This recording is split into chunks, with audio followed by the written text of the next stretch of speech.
এই তিনটা পাহাড় নিজেদের বড়লোকি দেখাচ্ছিল। প্রথম পাহাড়টা তেলের পাহাড়, নিজের ভেতর থেকে তেল বের করে গোঁফ বানিয়ে ফেলল। দ্বিতীয় পাহাড়টা নিজের মুখ থেকে একের পর এক সোনার কয়েন বের করতে লাগলো। তারপর চকচকে সোনার দাঁত সবার সামনে দেখালো, আর শেষে একটা সোনার মুকুট বের করে মাথায় পরে নিল। ঠিক তখনই তৃতীয় পাহাড়টা মুখ খুলল, আর তার ভেতর থেকে টকবগে গরম লাভা বের হবে শুরু করলো। এই তিনটাকে দেখে একটা ছোট পাহাড় পাশে দাঁড়িয়ে তালি দিচ্ছিল। তার কাছে একটা বীজ ছাড়া আর কিছুই ছিল না। এটা দেখে তিনটে পাহাড় তাকে নিয়ে খুব হাসাহাসি করতে লাগলো।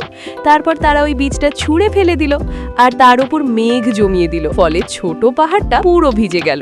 কিন্তু ঠিক তখনই তার চোখ পড়ল সেই বীজটার দিকে।